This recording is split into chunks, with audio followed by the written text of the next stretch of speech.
चाचा जी ने आज बड़ी पूजा की। हाल ही में 4 धाम यात्रा से चाचा चाची आए थे।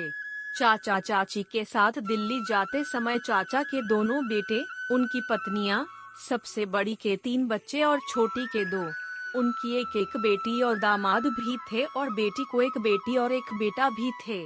चाचा ने सबके लिए प्लेन ट्रिप का आयोजन किया था। दिल्ली, चंडीगढ़ आदि के आसपास के कुछ हिस्सों में 3 दिनों तक यात्रा की और बाकी सभी हवाई जहाज से वापस आ गए।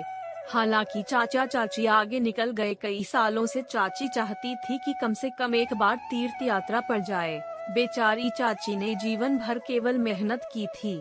जब उनकी शादी हुई तो वह जॉइंट फैमिली वाले घर में आई। इसके अलावा घर में बड़ी बहू होने के कारण घर में 2 देवर और 3 ननद की शादी, प्रसव सब चाची ने की। चाचा की सरकारी नौकरी थी लेकिन एक साधारण लिपिक की। उस समय तनख्वाह बहुत कम थी, इसलिए उन्हें हर समय कड़ी मेहनत करनी पड़ती थी। लेकिन कभी चाची ने शिकायत नहीं की। उन सभी की शादी हो जाने के बाद उनमें से हर एक को एक अलग दुनिया मिल गई और चाचा चाची के एहसान को भूल गए। इसके अलावा उनकी अपनी दुनिया भी फल फूल रही थी। तब खर्चा इतना था कि घूमने की तो बात ही दूर की। रिटायरमेंट के बाद मिले पैसों से और जीवन भर की बचत से 2 मंजिला मकान बनाया और 2 बच्चों के जीवन यापन की समस्या दूर हो गई। बड़े के पास काफी अच्छी नौकरी थी, लेकिन छोटे का ध्यान चंचल था और वह ज्यादा देर कहीं टिका नहीं।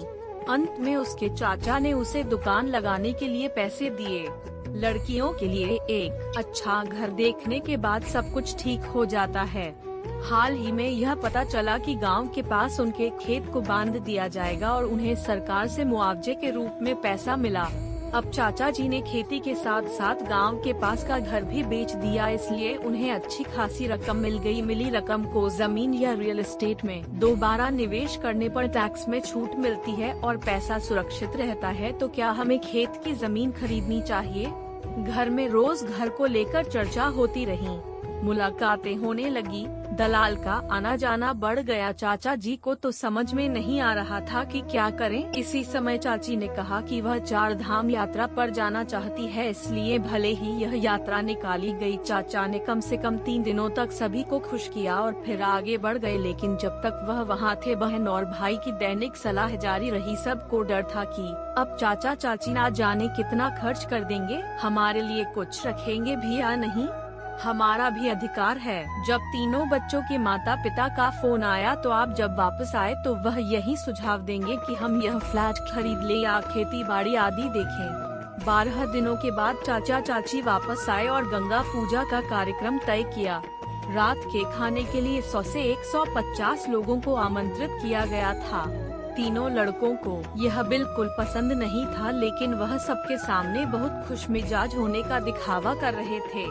दावत और पूजा अच्छी तरह से हो गई और सभी अपने अपने घर चले गए। घर में केवल तीनों बेटों का परिवार था और सभी तोहफे देख रहे थे। वास्तव में वे असमंजस में थे कि पैसों के विषय पर कैसे चर्चा की जाए।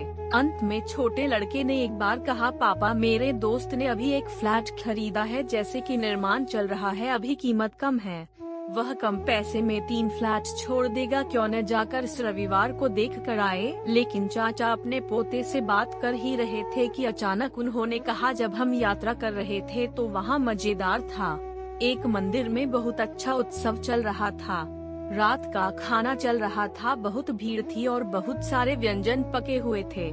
उसी वक्त मंदिर पर भजनों और श्रद्धालुओं ने नृत्य किया। मैं धीरे धीरे यहाँ से सोचकर मंदिर के दर्शन मिलेंगे या नहीं, लेकिन कमरा बिल्कुल खाली था।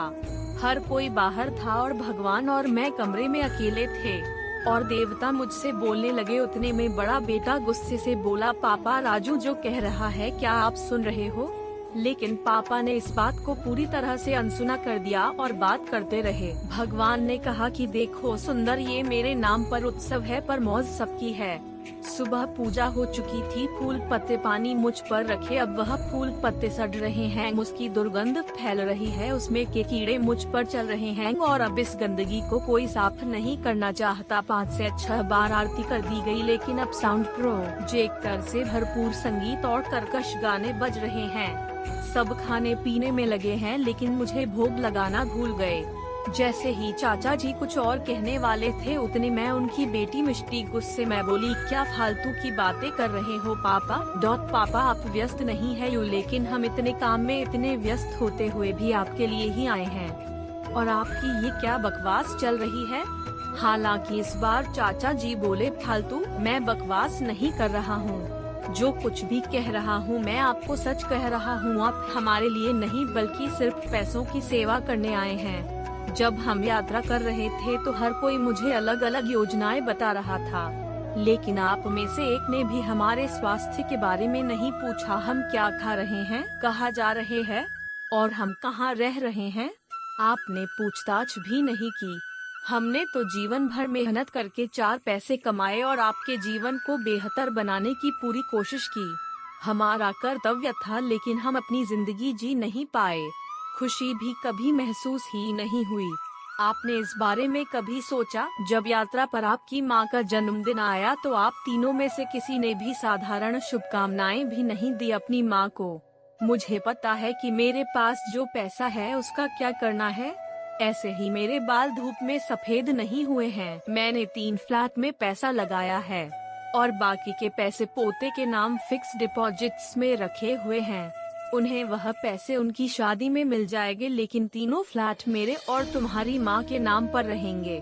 मैं तीनों घर किराए पर दूंगा, लेकिन मैं घर का किराया तुम्हारी माँ के हाथों में दूंगा।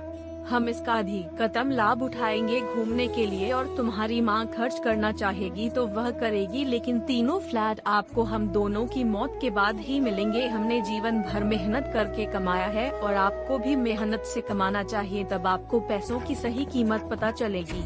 सचमुच आज घर पर देवता भी बातें करने लगे थे। मंदिर के भगवान को साज सजावट और दिखावा नहीं चाहिए, उन्हें मन से भक्ति चाहिए और घर में देवताओं को चाहिए थोड़ा सा प्यार। क्या उन्हें यह सब मिलेगा?